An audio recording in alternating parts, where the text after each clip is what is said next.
Well, thank you so much for coming to week 2 of the AIA Austin Homes Tour. I'm Ingrid Spencer. I'm the Executive Director for AIA Austin.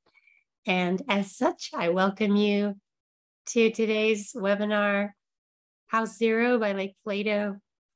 We have Ashley here, Margot Palmer, and our wonderful moderator, Patricia Borowitz. So I'm going to turn things over to Patricia in a second, but I first want to thank the top sponsors for this house. Your support of this tour means everything to AIA Austin. We absolutely couldn't do all that we do without your support. So thank you so much. And now I'm going to turn it over to you, Patricia. Thanks, Ingrid. And welcome everybody. My name is Patricia Borowitz and I'll be their moderator for today's webinar. Ashley and Margot with Lake Flato will be joining us in a minute.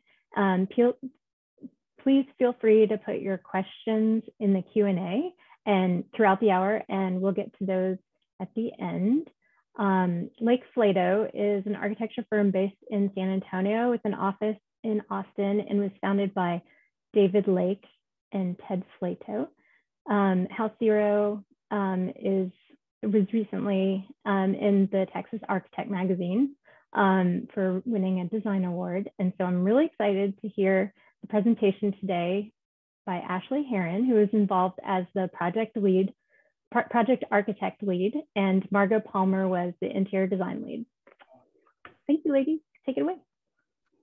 Thank you so much. We're really, really thrilled to be here today. Let me just get this pulled up on the screen.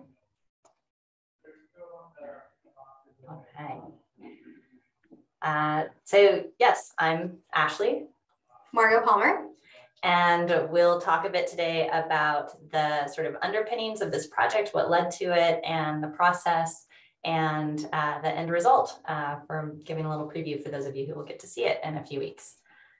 This was primarily a collaboration between Lake Flato as the architect and interior designer and Icon, who is a construction company based here in Austin focused on sort of additive systems of construction and robotic printing. We also had an amazing team of engineers that helped us with this work, all listed here on the screen. And just to reiterate what Ingrid started with, we'd really like to thank the teammates who stepped up and helped sponsor for the tour as well. Worden Carr is mentioned here, who did both the landscape design and install, also urban space interiors, which was played a huge role in all the furnishings and the interiors in general. Curate and Drop House, all of you guys have been amazing to work with. So I'll actually start off giving a little bit of background on Icon so that, again, we're kind of setting the stage for just what the genesis of the house itself was. Icon, when I've presented and spoken with them, always leads off with these statistics, that the United States needs 3.3 million homes per year, but the United States builds 1.3 million homes per year. Obviously, that is a big deficit. And the way of building these homes hasn't changed much in decades, if not longer. So Icon as a company is really trying to address this crisis of housing, and that in the near term here, we have far too many humans that don't have adequate housing, barely even shelters. And that if we don't bring additional ways of constructing housing to the market, this is going to continue to be a problem for a long time. And so Icon, as a construction technologies company, focuses on several sort of aspects of tackling this problem from their point of view. They're very focused on robotics. Again, the 3D printing that we'll talk about today is kind of driven by that. They've got teams developing the software and teams looking at the material that goes into this. And they came to us with this project because they're also focused on the idea that there are different architectures out there for different construction methodologies, and that 3D printing should have, in some ways, its own architecture, its own vocabulary. So for those that may have seen some of the work that Icon's done around town, they have some existing permitted houses in Austin, some buildings on the east side. There's East 17th Street, that are owner occupied. There's also these community first village buildings pictured here on the right. as well as a series of, I think, a dozen homes that they did in Mexico. Much of the work they've done to date, everything that's pictured on the screen, was a little bit more focused on small scale and sort of relief housing for those that are unhoused or other disaster kind of situations. And it became really important to them as they started growing the company and the scope and starting to hit the stride that they're trying to, that this technology could be seen as applicable and desirable in more markets, so that it's not just sort of for those who have no other choices, but that it would also be for those who have lots of choices and decide that they would like to have a concrete printed home of their own. And so they started what they called the Exploration Series, which was meant to do that, sort of showcase how concrete printing could be used in ways that actually appeal to a broad market, not just, again, sort of on the affordable or small scale side, but highly performative, highly sustainable housing. And that is when they came to us, because they actually have we have a pre-existing relationship with the founder from his past enterprise and our work with them. And we knew that our missions and our fundamental kind of underpinnings and values have a lot of overlap. So they came to Lake Flato.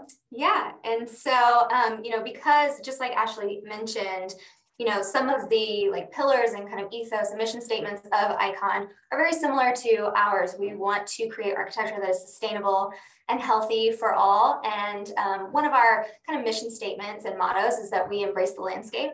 We really strive to create this connection of exterior incorporation of, context, culture, brand of where our buildings are, and embracing that landscaping and bringing it in through the architecture and interiors.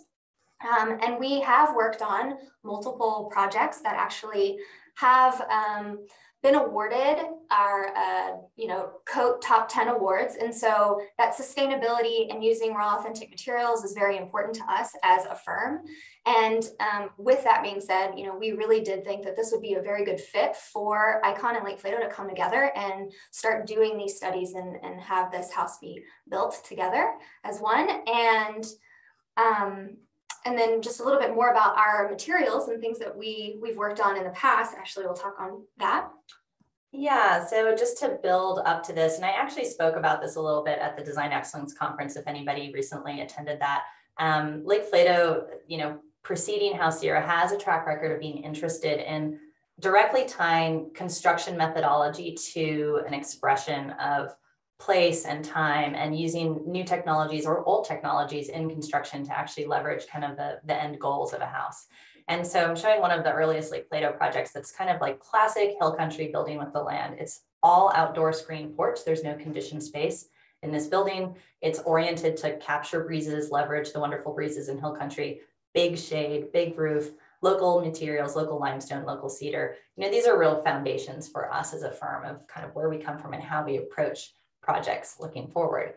And another fairly early project that started to play with this idea that construction itself, the methodology, is what can drive really sustainable and great architecture is this project called The Plan out in Kyle. It is created out of a dismantled cement plant structure. So these, the profile that you see that creates the 3 volumes here are all repurposed frames from the Alamo cement plant in San Antonio, and used to create a house with rooms. And also what we're seeing on the right-hand side here is like the largest screen porch you can imagine. So again, just like classic, taking advantage of breezes, keeping out the bugs, but otherwise not needing to condition more space than required.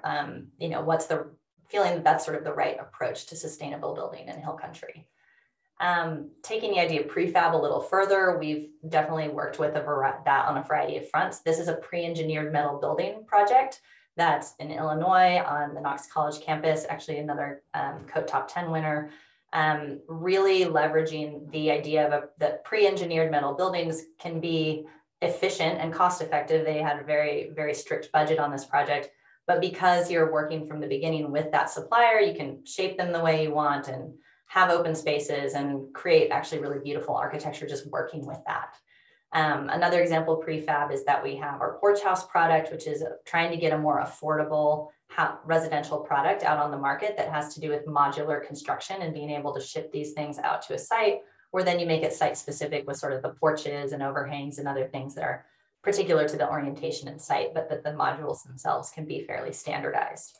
And that's even been taken in different directions. A recent project in the Hudson Valley, it's called Clinton Corners. This is actually using wood as part of the prefab kind of structure that's getting shipped out to this fairly remote, kind of challenging site. And on that note, we know that we've worked a lot with mass timber, and that's becoming ever more popular. A lot of folks are working with that, and for good reason. It's so sustainable, and from a carbon perspective, really healthy. And in a way, it's also a version of prefab. It has a lot to do with sort of pre-planning and leveraging all of that to have quick construction where you see the economies pay off, and a lot of great integration of systems that gets planned ahead. And this really forefronts materiality and craft. And again, coming back to some of the things that are important for any project, but particularly when we start talking about residential. So talking about residential a little bit more. So again, you know, using those materials that are maybe not as common, like rammed earth, that you see here in this particular project, and focusing our intent on like raw, authentic materials that are what they are, and trying to be a little more craft with our material selections in, you know, some of our projects. And so we've also worked on projects with like prefab concrete as well. And I think, you know, from, you know, really large projects to smaller projects, and the scale has, you know, ranged. And so again, just focusing on materiality and what kind of, you know, opportunities there are for the future in construction, I think really gets us jazzed. And so bringing it back to, you know, Icon and this project in particular, how interested we were to work on something like this and the opportunities that it gives for the future of architecture. So this is some of the, you know, precedent work of, you know, imagery that we started to study for this kind of like materiality context to nature context to Austin, the environment, you know, that this project will be in. We also found it kind of interesting that there's this history of kind of mid-century bungalows in Austin, and the idea that like catalog houses and production bungalows could come to bear, in this idea of something that could be, you know, repeated because of the way that the printing technology works and the planning for it. So lots of fun kind of inputs there, but the most important one to understand was the parameters. And so the very first thing we did when Icon came to us with this project was set up a workshop where we could understand their technology to date and what the big challenges were around that and what the big goals should be. So I know that videos can be challenging over Zoom, so I'm sorry if it's choppy, but this one's a good one of just showing the printer. So you can see what it looks like for those that may not have seen this on Icon's website or otherwise yet. It is a gantry system that has two long arms that run sort of the length of the print, and those are set by the width of the gantry itself. And so this is called, they call it Vulcan, the robotic arm that moves back and forth on those rails. There's ever more development happening on the Icon side to come out with new versions of this with ever larger print parameters. Our print parameters were 38-foot maximum width and 10'6" maximum height. And then there's a container that has to be positioned on site that basically is constantly feeding the material into the printer head. And that's a really interesting component because throughout the print process, the mix that they call lavacrete, it's similar to concrete, but a little bit different in terms that, you know, you can't have the big aggregates, and it needs to have just the right flow to make it through the hose and into the printer head without, you know, having any stoppages.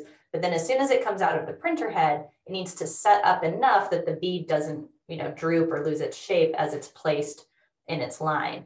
And so they're really calibrating that mix constantly to the exact environmental conditions at every moment of the print, depending on temperature, humidity, all of that. And so this overall, again, summarizes kind of what the parameters were that we were given. And coincidentally, that works out really well with a typical Austin lot. We didn't know the site when we started the concept design for this, but we knew it would be a typical corner East Austin lot that they were going after. And when you start to consider setbacks and everything, you've got this sort of rectangular shape that generally works with the parameters we were given on the printer. And then we started our initial concepting and goal setting with them was around, you know, how to leverage the concrete and how to be smart about what is concrete and what's not, because in some of their previous houses, they sort of had looked at a typical floor plan and just taken what would maybe otherwise have been able to be stick built and added some radii on the corners and then just printed everything. But we were trying to think about positioning this to be a 100-year or very as future-proof home as possible. Because if we're taking the responsibility of printing with concrete, which as we know is high embodied carbon and should last hopefully a very, very long time, 100 years plus if we're smart about it, we wanted to put it in the place that it would really last and then let the rest of the house kind of plug and play into that, so that if you need to change out your kitchen in 20 years or the entire HVAC system has to be changed out in 30 years or whatever our hopeful timelines for those are, they're much shorter than the timeline for the concrete. We want those to be accessible. So we were really focused on keeping the concrete here at the bottom kind of on the exterior, also where it could be best showcased and kind of visible and performative as an envelope, because the concrete does have high thermal mass and offers some really nice properties on that front. And then keep the interior of the house sort of plug and play. The note here says prefabricated components because that was really the hope, and I think is still in the works for future houses. This particular house was built in a one-off fashion, so there are not actually prefabbed, bathrooms or pods that were slipped in. But I think that's part of the process of thinking about how this can get ever more efficient and achievable or accessible in the future.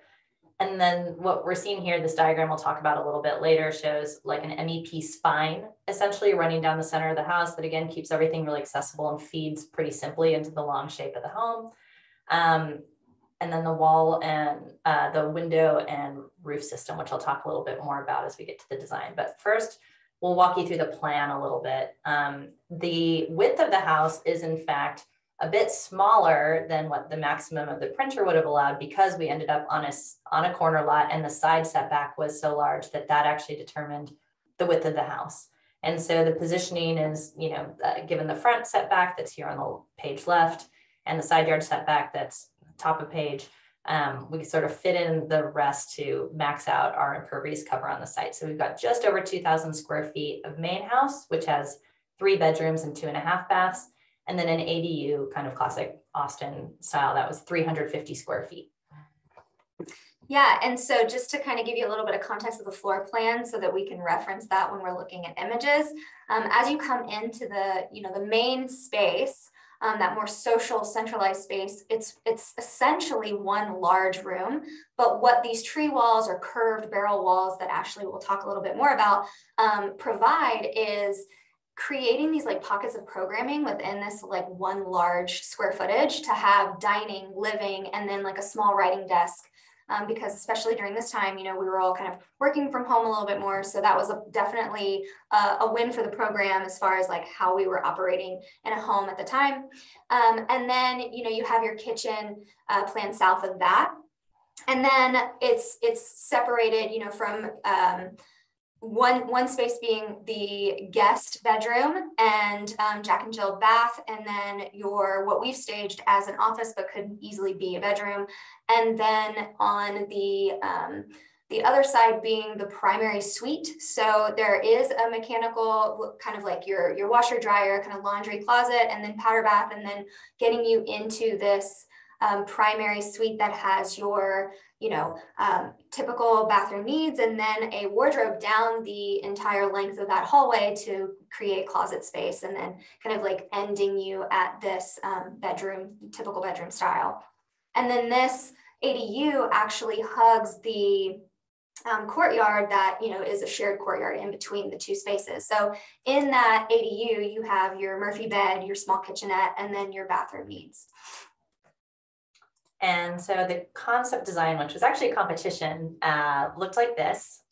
We were, to what Margot was saying, sort of working with curves and trying to leverage the organic nature of this printing in ways that also were, made sense, not just for the sake of curving, but to make it more resilient structurally and to give more graciousness to the space.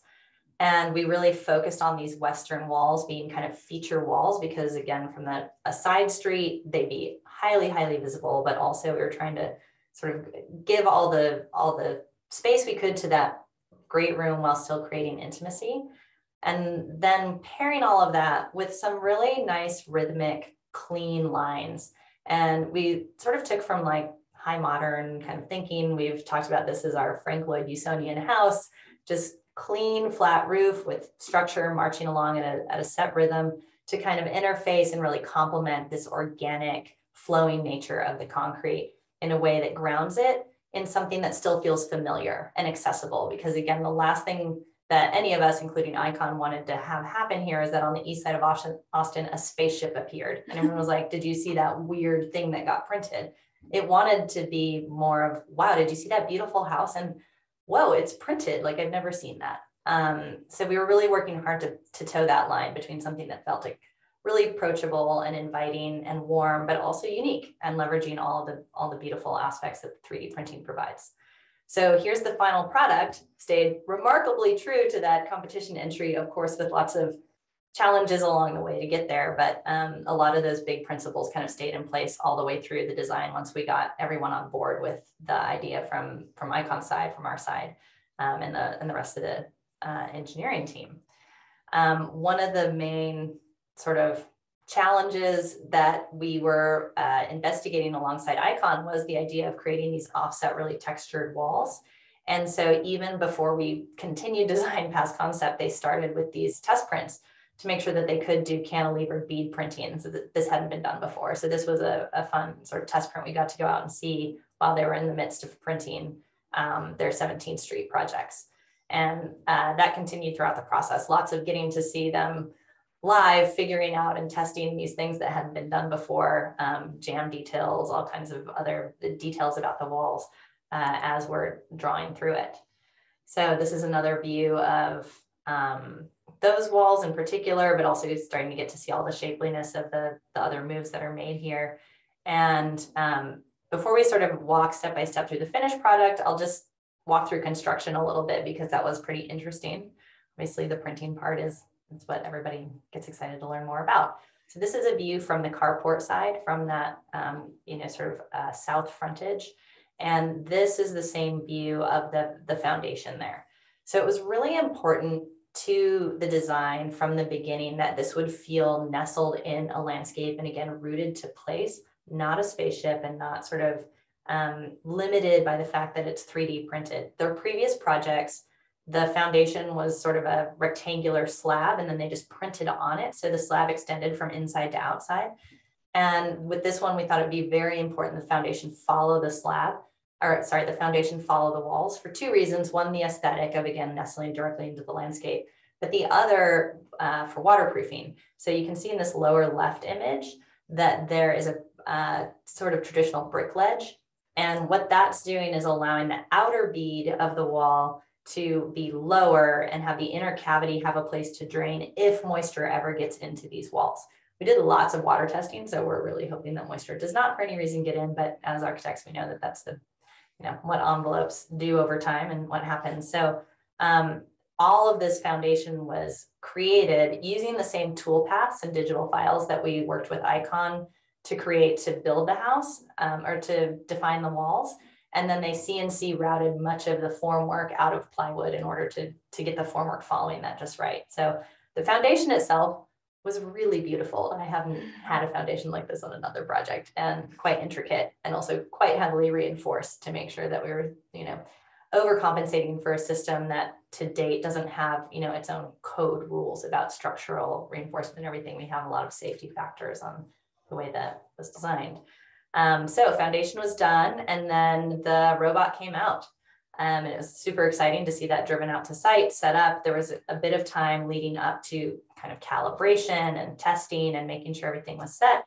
And then it started printing. And this is another one, I can play the video, but I know over Zoom it can get really choppy and it's already kind of a time-lapse thing. So forgive it if it's difficult to watch, but it's a little bit of just seeing the action of the printer going bead by bead, laying this down and moving up the building. So a couple things that we just saw. Go to my next slide here. Hold on. Oh, it's wanting to play the video again. Sorry. The printer itself is run by, you see somebody holding like what's the equivalent of an iPad. So all of the tool paths and everything are loaded ahead of time into the printer so that it has a clear, okay, there we go. sort of path bead by bead all the way up the building, already loaded, but there are people involved in this. This is not a humanless process yet. There's a lot of folks monitoring, watching the printer and manning it, also again, feeding that material into it at all times. And then as they go every few beads, you see the rebar starting to stick up. We have these cores, and I can show you those in another slide here in a moment, within the walls that provide kind of structural column moments. And that has to be coupled kind of every few beads as it goes. And so there is still a lot of human touch involved in this, even though the printing is done by the robot and kind of all pre-programmed. You saw that it was printing at night in the video, and the printer is incredibly quiet. I mean, you just can barely hear that thing moving back and forth. And so they are able to print, even with noise ordinances here in Austin, through the night, and that can make it pretty efficient. This entire print, the actual print time for the whole house was 10 days. I believe there were some pauses in there for various reasons, so I won't claim that the walls were done in 10 days, but the actual printing was about 10 days.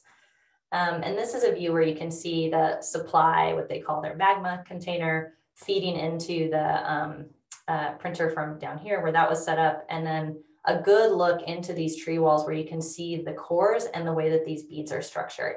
So to kind of take you through that on this slide, there's always an outer bead, which we kind of consider the rain screen bead, forming the outer surface of the wall, and then two inner beads, so that one is forming your interior finish, and then a middle bead that's really forming these cores that then have rebar and grout. So much like CMU construction, where certain cells are grouted and rebarred to form the structural aspects and connect up to the roof structure. That's what's happening in these walls. And they're a little bit irregular in the tree walls in terms of having different size cells. They're a little more regular in some of the walls that run around the property, more straight. And then the rest of the cavity is filled with spray foam. So these walls in particular are facing west, pretty beefy because of the shape that's happening. It's really curvaceous at the bottom, sort of like tree roots or something really organic. And then they get more and more regularized as they get to the top until they're just a simple curve, easier to waterproof and cap off. They're pretty thick and they get a lot of spray foam. They have great R values, so really helping out on that western front edge. And this was what the site looked like after the print. It was like walking around some very strange futuristic Stonehenge, because I've never been on a site where there are only walls and nothing else. And there's no formwork, there's nothing to take down. So the printer is removed and it's just there. So that was a fun moment to get to see them up. And also you can see here the jam condition. So the outer and inner beads, we were aiming to thermally break and never have touch. And so the way that the jam works is that those two beads, the outer and innermost, kind of turn in on themselves. You can see on the drawing here on the right. And then a post that's for the side anchoring of the windows and doors gets inserted and strapped in there. And then ultimately that was wrapped in brake metal, black brake metal, so that it goes away. We attach the wood windows and doors, and then get some silicone in there to make sure we have a nice tight seal. And so this was a detail that was one of the first things we had to figure out with Icon to make sure that the whole project would work, and work a little differently from their previous projects, where the jam was often used as kind of a covered up moment, like it was covered with stucco, or they would just use a saw to cut the beads. We really wanted to see this beautiful kind of variation that the printer created, because to us, that's what makes this such an interesting process. It is very robotic, and at the same time, it feels very crafted and in some ways very human, because there is a lot of irregularity and a lot of unpredictability with how the beads will form up, and given, again, any number of factors about what's happening that day, just in the weather and in the place, it actually speaks to that a lot. And so now we will take you a bit more through the house itself. Yeah, so let's back up and go back outside so we can give you a little context of where we're starting. So I'm going to, I'm doing this here. So as you come into, so when you come into the house, you will be presented with kind of this glass vestibule with a glass corner. And there's a few things, I'll just make mention of a few things to look out for when you do come into the space. So one of the things before we get started on our little virtual tour is the MEP spine, right? So we have this spine here that runs through the space, and it's actually being able to supply the air into the space and keep a really clean ceiling. All the rest of our equipment and needs are in the kitchen ceiling. And then what you're seeing here, this glow, is actually clear stories that is allowing the daylight to spill in here and really capture some of the texture of the wood and the glue lamps and everything at the roof line, but also keeping everything as clean as possible. So I'm going to let Ashley talk through a little bit more of the nitty-gritty of that system, and then we'll take you through a kind of like virtual tour. Yeah, just a quick note on this cutaway section that shows what Margo was just talking about, the clear stories and the sort of main duct that can run through the house, as well as all the piping is kind of hidden in there. It also illustrates just the two different roof constructions being used to achieve that. We were able to have just a clean structural wood deck for the high roof, and that's where you see these exposed glue lambs, again, part of really exposing a lot of wood, seeing a nice rhythmic structure, and keeping a really thin roof line at the most prominent areas.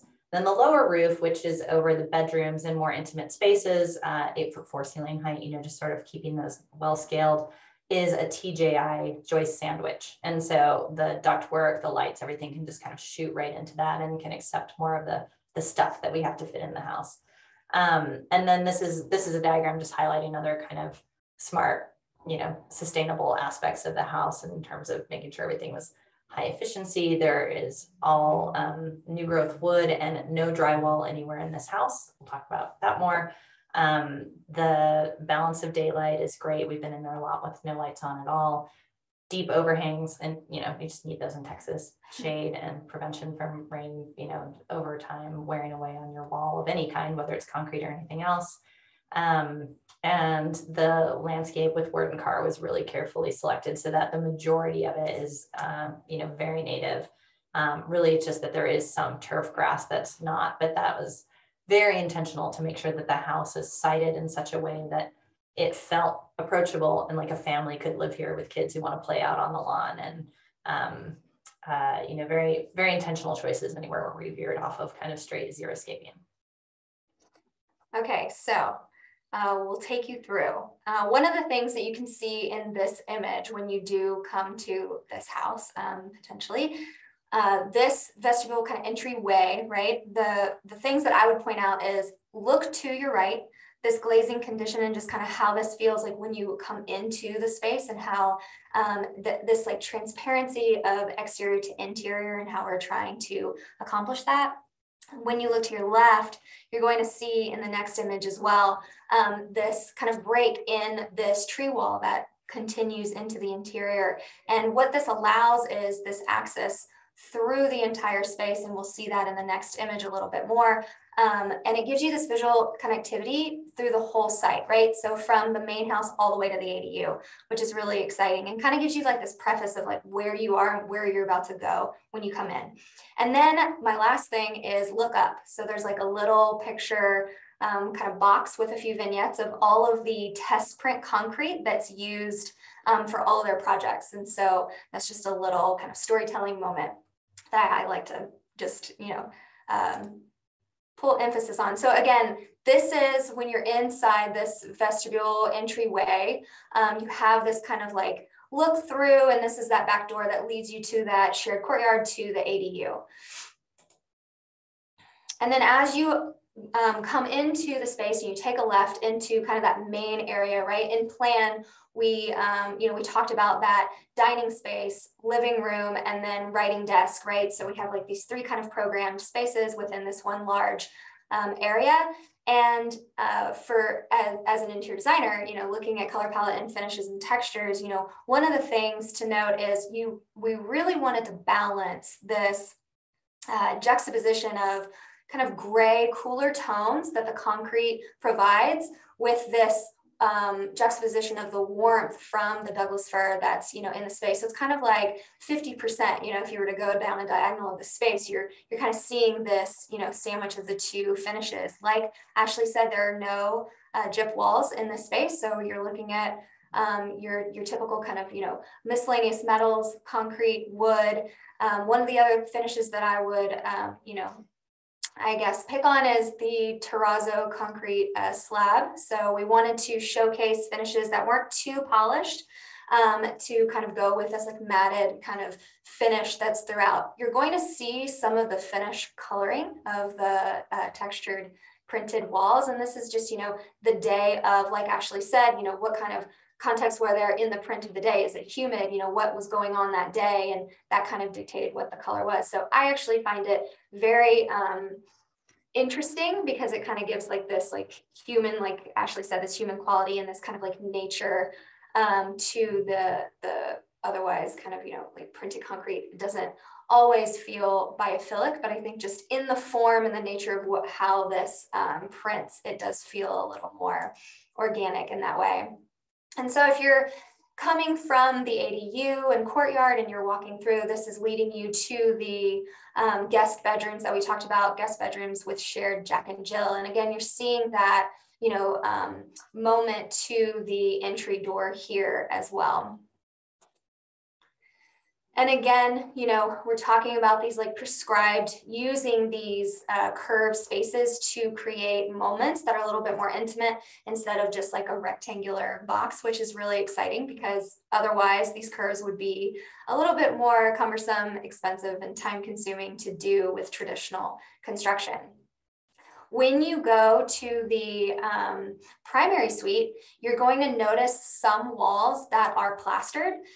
You will also see this in the ADU bath, and you will see this in the powder bath. What we wanted to do is, although we love the texture of the printed wall, we also wanted to show that it is easy and versatile to skim. So if you wanted an opportunity to have something a little more neutral in texture, this is actually just a plastered finish over that texture. We just created, you know, a stopping point to show that relationship here in the primary. And then again, you'll see those in the other bathrooms as well.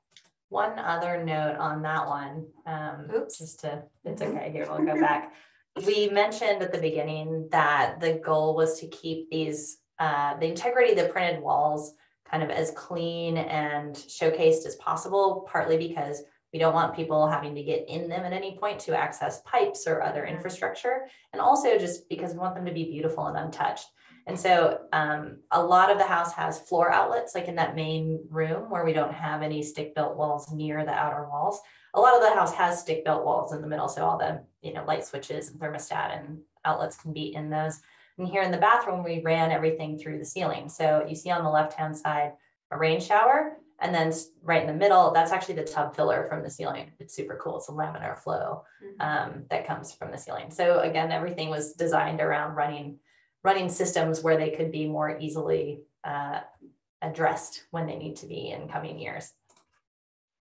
Yeah, and so when you are in the primary suite, you will see a little bit of kind of like undulated walls in the texture, and that is for additional structural support that was needed. And we have no kind of like traditional, you know, walk-in closet. So we use the square footage from our hallway down to the bed to use for a wardrobe storage. And then this window here, this is a door that leads you out to that shared courtyard. And I think one of our favorite things is all of the daylighting that comes through this space. You can see a lot of these images that are taken have no artificial light on. And so, you know, there's a lot of shadow play, and it really kind of like accentuates the texture, which is really fun. And then this is that guest bedroom that is shared with that Jack and Jill bath that you kind of see in the reflection of the mirror here. And again, you know, just capitalizing on the opportunity that this technology gives with any kind of like curved forms, right? And what that means for the future of architecture and interiors. And a lot of times we get asked, can you hang anything on it? How hard is that? Is it, you know, is it really as versatile as you say it is? And, you know, we just encourage, you know, look at these images where we hung art that was all, you know, selected from Austin artists, or just a few were just, you know, Southern artists. And it's easy to work with. Yeah, it's actually, you just drill into this printed concrete like you would with a drywall anchor. And then you can patch it later on. Their secret is using caulk and sanding it a little bit, and it has a very similar texture to the beads themselves. And so that's our spiel, kind of whirlwind. I feel like we just ran through a lot trying to cover just the whole story of this, but a couple last images showcasing again how these different systems and materials came together. And we feel like that's what makes this just a particularly vibrant experience. As a firm, we seek biophilia and natural connection in everything we do, but it really, this allowed us to take that in new directions and heighten it, I think, in some ways that are really fun. Also a note looking at this photo, because I meant to say this on the plan, the angle of this carport and the bedroom that you were just looking at with Margot was actually driven by needing to get the curb cut away from the corner. So there were just so many parameters site specific that ended up modifying our initial ideas here, but I think made them only richer. That bedroom now has this really great dynamic kind of feel rather than being kind of boxed in any way. There's hardly any room that has a typical shape or set of walls due to a lot of parameters, not just, you know, leveraging the way that the printer moves smoothly with curves. So just looking at a detail there, a little bit of steel that was integrated to keep the structure of the columns and the roof itself, you know, nice and delicate, and otherwise really lots of wood, concrete, and vegetation that you'll see out of the house. And that's our story. So now we would be happy to take questions and talk through any parts and pieces of this that y'all would like to hear more about. Thank you so much, Ashley and Margot. That was a wonderful, very thorough and inspiring presentation. And we do have questions. I will read out the first questions from Hugh. He's asking, what was the cost per square foot, and did the concrete walls save cost? That is almost always one of the first questions. And it's a fair one because, you know, that's what makes this possible to do again or not. However, we don't have a cost per square foot that Icon has shared. So Icon was the owner and general contractor on this. They oversaw all of the construction in addition to performing the printed concrete. But I think it is hard for them to put a number to it, to be honest, just because all of the parameters around printing the concrete when they do a one-off like this are still kind of new. This was the very first time that the second generation robot was being used. So I don't know exactly how you figure out that cost. And then also the majority of the construction was done at the end of 2021. And for everyone who remembers, from September to December last year, the supply chain issues were crazy. But Icon, part of their story, it's very important to them to have aggressive schedules and show that this can be done really quickly. So they, I think, paid a lot of premiums in order to get this house done on the timeline that they wanted. Yeah. So this was, again, I think we kind of let off, not an affordable home. That wasn't kind of the goal with this particular house, which is truly a demonstration and performance house for Icon to show what the concrete can be and how it can act. And studying those methods. Yeah, I think then learning from that, there are a lot of ways that this could be taken to a much more affordable version. You know, the wood is so sustainable, but you could replace a lot of these walls with drywall or other finishes, and the, you know, various parts of the construction could be swapped out probably.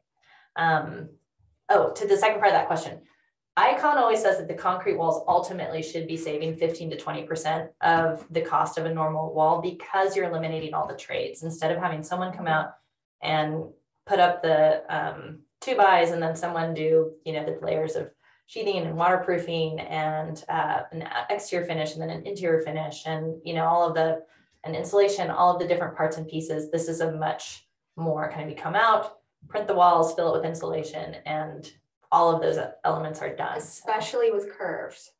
Well, yeah, and there's no way to compare the cost of the curves really to try to do that with drywall and sticks. So I don't know where that's exactly going to land, but one of Icon's most short-term, I mean, it's starting eminently projects is going to see this at scale. They're doing a 100-home community with the home builder Lennar, and that's meant to be at a much more sort of middle market price point. So I feel like that'll be one of their first proofs of concept of that. Great, thank you. We have another question from Emily. The question is, was there a large amount of leftover framework plywood? I'm not sure what you mean by framework plywood. Like from the foundation pouring, maybe? Possibly. Yeah, maybe the formwork. yeah, any kind of formwork, there's certainly some waste. But I have to say, I mean, Icon was impeccable about their site, but I saw hardly any waste ever on the site. It was pretty amazing. Impeccable the whole way through. Yeah. So no building is zero waste. And this certainly wasn't, because it's got a lot of typical construction elements. But yeah, there wasn't significant. The group that we worked with, Benchmark, did all of the interior paneling and millwork. And they built a 3D model to create their shop drawings and worked with us in just incredible ways. So I can't imagine that on their front, in terms of the Doug fir plywood on the interior, that there was a lot of waste either. They did a lot of their own, you know, CNC work and everything to get those all right sized. Perfect, yeah. We have another question from Deanna. And the question is, did you consider adding doors to the bedroom? If so, how would that be accomplished? Interesting. So we have the primary suite. Actually, I'll pull up the plan really quick again, just so that we can share this with you. Okay, let me move some things around because I kind of pulled that stuff up on the screen. And I'm going to go back to the plan. So there are doors to the primary. Oh, it's way back there. Long presentation, sorry. There are doors between the primary bedroom and courtyard, because our thinking was that you'd really want this outdoor-indoor connection. Here we go, original design. So over here, where you see this courtyard and the outdoor table, there's a door into the primary suite. The other bedrooms, we weren't really focused on getting those outside access, also just thinking about how, you know, a family with children. Yes, and then there is a door, thanks for pointing that out, to the overall suite, but the primary suite being the bedroom, bathroom, and closet area meant to be kind of open. There's a large barn door that slides over that bathroom area to close that off. So then you would just have sort of the bedroom and the closet area together. Okay, yeah, thank you. We have another question from Tony.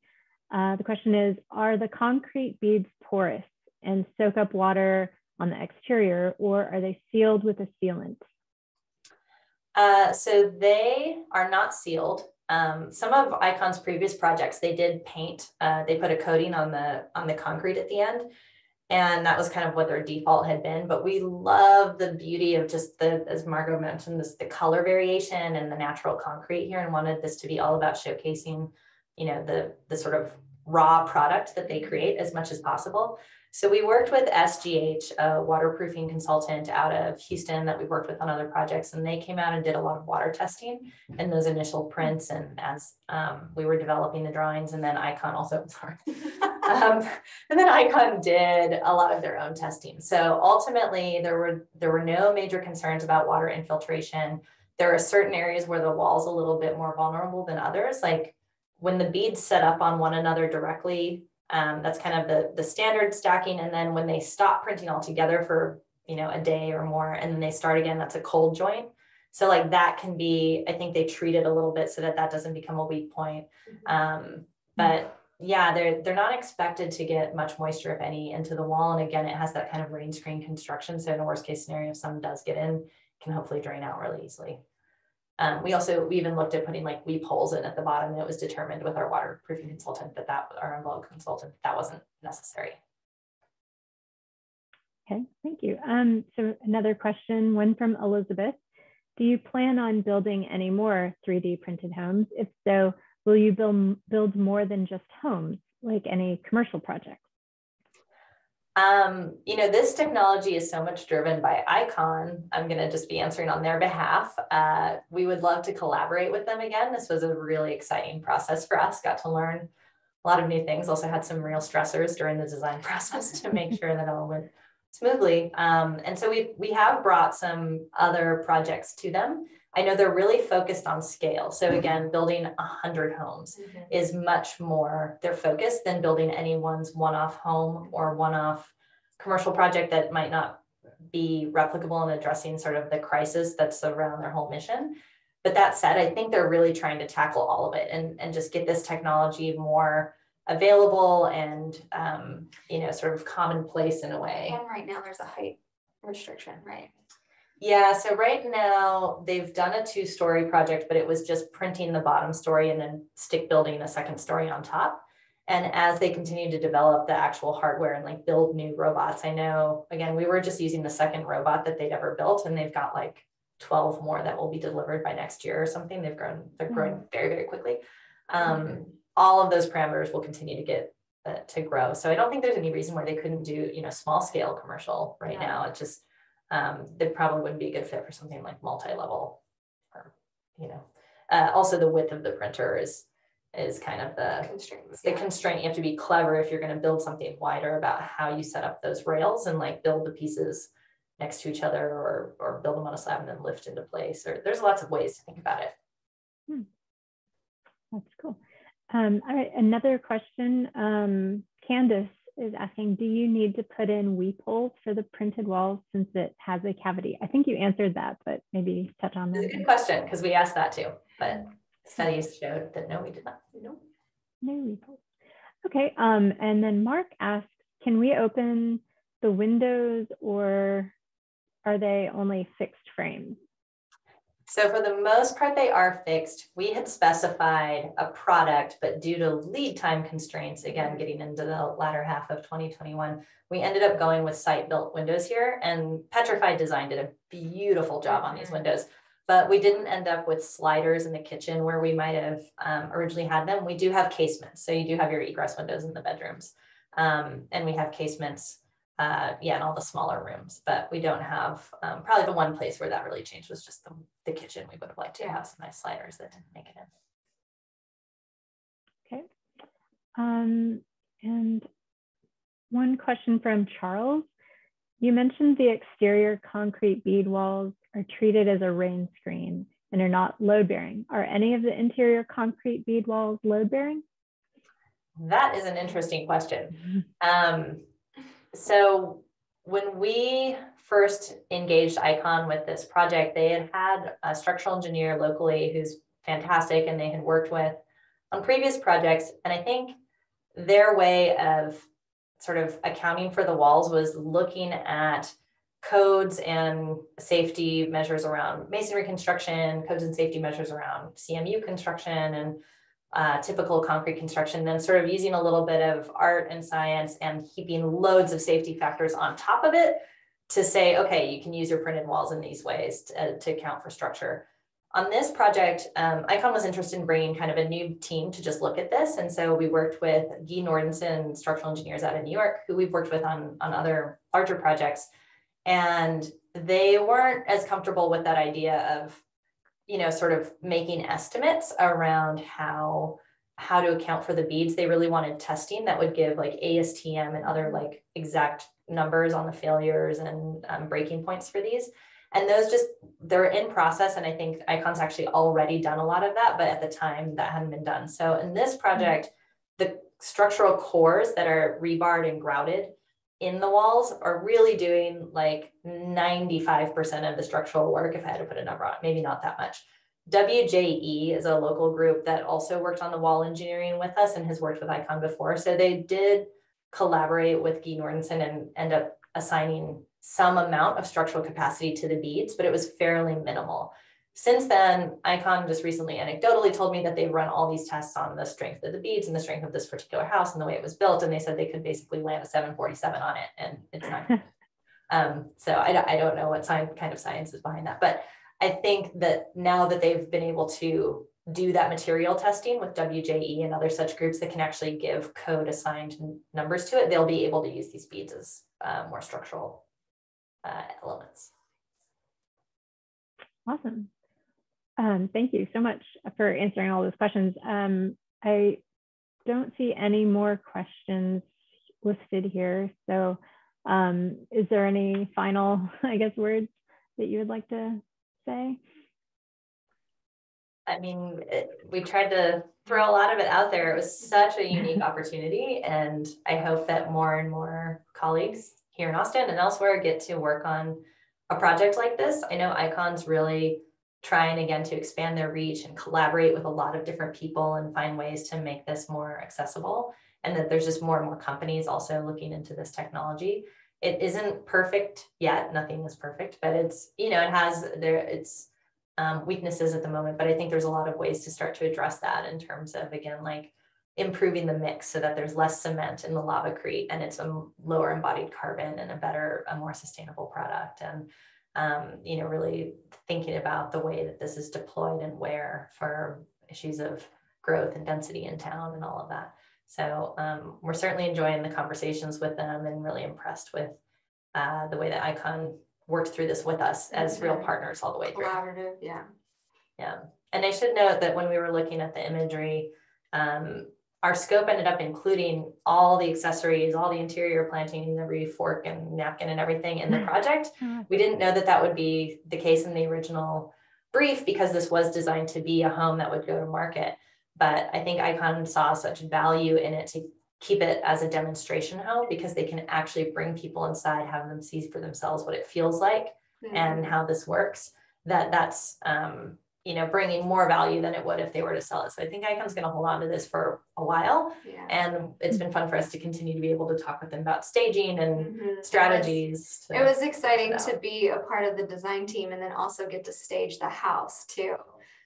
You don't always get that opportunity. So it was really exciting. So we hope you enjoy it. Yeah. Oh, definitely. I enjoyed the presentation a lot. I'm sure everyone else did too. And we're just even more excited to go see the house in person. So thank you again. I guess we've come to the end of the time and are just looking forward to seeing everyone in person this year and eagerly await the next webinar, which is next week. And I guess that's it. Thank you so much, Patricia and Ingrid and team. We're so excited to be on the tour. Thanks, everyone. Have a great day. You too. Bye.